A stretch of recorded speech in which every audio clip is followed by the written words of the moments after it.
নমস্কার, আমার গল্প পাঠ আসরে আপনাকে স্বাগত জানাচ্ছি। পড়ে শোনাচ্ছি সুকুমার রায়ের লেখা একটি রচনা, ফ্লোরেন্স নাইটিঙ্গেল। এক চাষার এক কুকুর ছিল, তার নাম ক্যাপ। একদিন এক দুষ্টু লোকে পাথর ছুঁড়িয়া ক্যাপের একটি পা খোঁড়া করিয়া দিল। চাষা ভাবিল, এই খোঁড়া কুকুর লইয়া আমি কি করিব, এ আর আমার কোনো কাজে লাগিবে না। শেষটায় কুকুর বেচারাকে মারিয়া ফেলাই ঠিক হইল।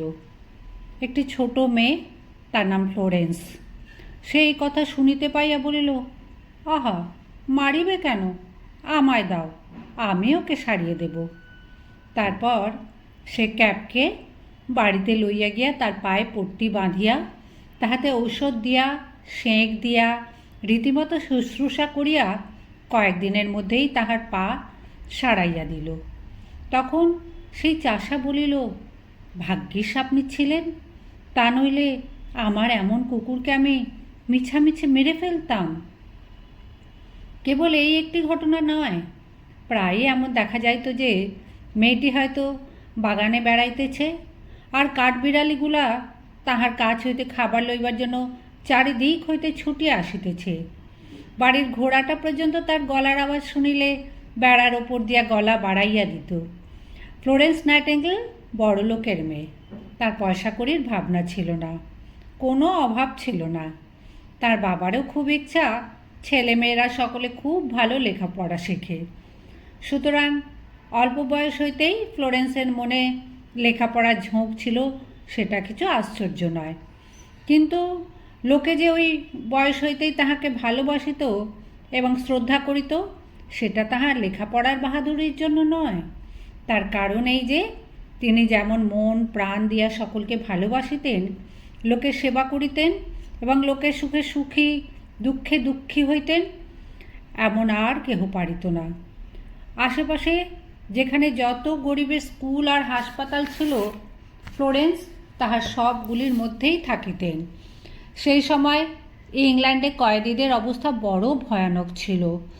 জেলখানাগুলি অত্যন্ত নোংরা ও অস্বাস্থ্যকর এবং তাহাদের বন্দোবস্ত এমন বিশ্রী যে একবার যে জেলে ঢুকিয়াছে তাহার পক্ষে ভবিষ্যতে আবার ভালো হওয়া একরূপ অসম্ভব।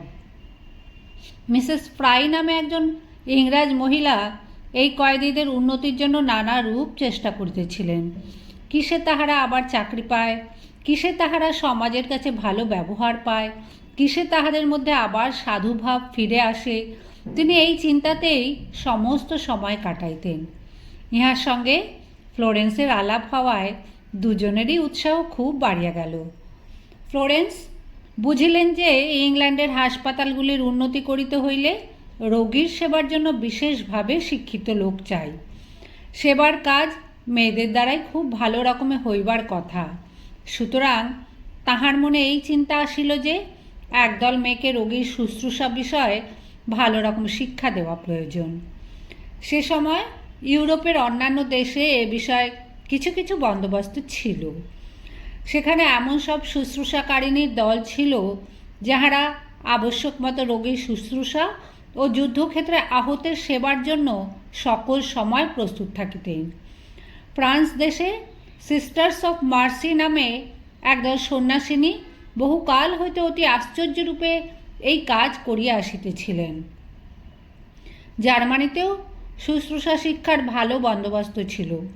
মিসেস ফ্রাইয়ের সঙ্গে ফ্লোরেন্স পরামর্শ করিলেন, একবার ওই সকল দেশে ঘুরিয়া এই বিষয়ে কিছু শিক্ষা করিয়া আসি।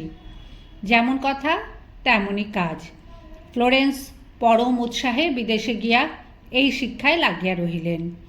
সেখানে তাহার বুদ্ধি, উৎসাহ ও সেবার আগ্রহ দেখিয়া সকলেই অবাক হইয়া গেল। তিনি 6 মাসের মধ্যে রীতিমতো পরীক্ষা পাশ করিয়া এবং সকল বিষয়ে আশ্চর্য সফলতা দেখাইয়া দেশে ফিরিলেন।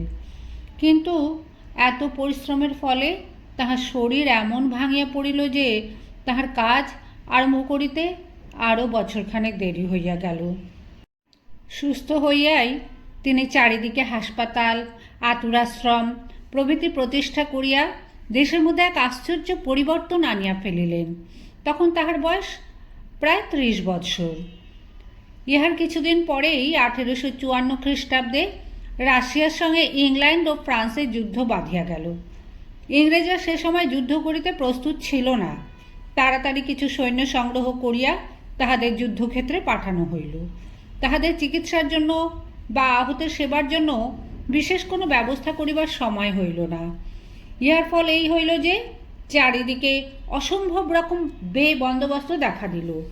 এমনকি রুগ্ন ও আহত সৈন্যগণ হাসপাতালে গিয়া ঔষধপত্র ও চিকিৎসার অভাবে দলে দলে মরিতে লাগিল। সে সময়ের অবস্থা এমন ভয়ানক হইয়াছিল যে যুদ্ধে যত লোক মারা পড়ে তার 7 গুণ লোকে হাসপাতালে প্রাণ হারায়। এই সকল কথা ইংল্যান্ডে পৌঁছলে পর লোকে শিহরিয়া উঠিল। কি করা যায়, কিরূপে এই অবস্থা দূর করা হয়, এই ভাবনায় সকলে অস্থির হইয়া পড়িল। তখন ইংল্যান্ডের যুদ্ধমন্ত্রী নিজে ফ্লোরেন্স নাইটেঙ্গেলকে লিখিলেন, আপনি এই কাজের ভার লইতে পারেন কি? এমন ডাক শুনিয়াও কি ফ্লোরেন্স নিশ্চিন্ত থাকিতে পারেন? তিনি কিছুমাত্র সময় নষ্ট না করিয়া 34 জন শুশ্রূষাকারিণীর সঙ্গে যুদ্ধস্থানে চলিলেন।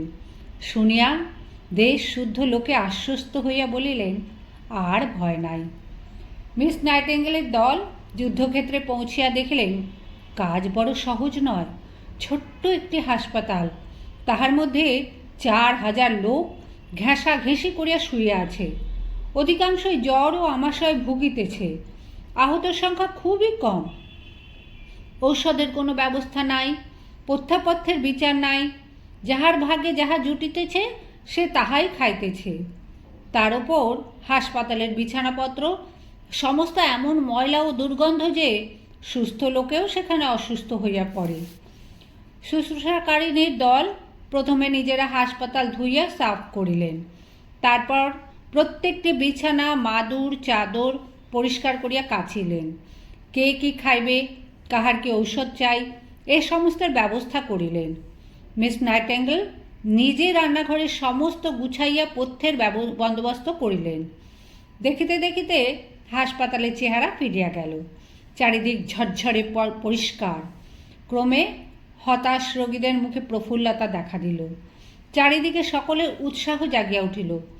সকলে বলিল, মিস নাইটেঙ্গেল নিজে সব ভার লইয়াছেন, আর ভয় নাই। যেখানে অর্ধেকের বেশি লোক বিনা চিকিৎসায় মরিতেছিল, সেখানে এখন 98% জন প্রাণে বাঁচিয়া মিস নাইটেঙ্গেলের জয় জয়কার করিতে লাগিল। তাহার আর বিশ্রাম নাই। সকলের খবর লইতেছেন, সকলের কাছে কত কথা বলিতেছেন, কতজনকে প্রফুল্ল রাখিবার জন্য কত গল্প করিতেছেন। কতজন লিখিতে পারে না, তিনি তাহাদের চিঠি লিখিয়া দিতেছেন। সাধে কি তাহারা বলিত, ফ্লোরেন্স নাইটেঙ্গেল স্বর্গের দেবী, তার ছায়া লাগিলে মানুষ পবিত্র হয়। তারপর যখন যুদ্ধ শেষ হইল, সকলে দেশে ফিরিল, তখন ফ্লোরেন্স নাইটেঙ্গেলের সম্মানের জন্য বিপুল আয়োজন চলিতে লাগিল। তিনি সে সমস্ত এড়াইয়া ভগ্ন শরীরে চুপচাপ লুকাইয়া দেশে ফিরিলেন। কিন্তু লোকে তাহা শুনিবে কেন? তাহারা তাহার জন্য মনুমেন্ট তুলিয়া লক্ষ লক্ষ টাকা চাঁদা উঠাইয়া তাহার নামে শুশ্রূষা শিক্ষার আয়োজন করিয়া তাহার প্রতি শ্রদ্ধা ও ভালোবাসা দেখাইয়াছে। রাজা প্রজা সকলে মিলিয়া তাহার কাছে মাথা নত করিয়াছে। দেশ বিদেশ হইতে কত রকমের সম্মান তাহার উপর ঢালিয়া দেওয়া হইয়াছে। স্বয়ং মহারানী ভিক্টোরিয়া বারবার তাহার প্রশংসা করিয়া বলিয়াছিলেন, তুমি যে কাজ করিলে তাহার আর তুলনা হয় না। ইহার পরেও মিস নাইটেঙ্গেল প্রায় 50 বৎসর বাঁচিয়াছিলেন এবং জীবনের শেষ পর্যন্ত সর্বদাই অসংখ্য প্রকার সেবার কাজে আপনাকে নিযুক্ত করিয়াছিলেন। এখন এই যে ইউরোপের যুদ্ধে এত রেড ক্রস, অ্যাম্বুলেন্স প্রভৃতি নাম শোনো, আহতের সেবার জন্য এত চেষ্টা, এত আয়োজন, দেখো বলিতে গেলে এ সমস্তেরই মূলে ফ্লোরেন্স নাইটেঙ্গেল।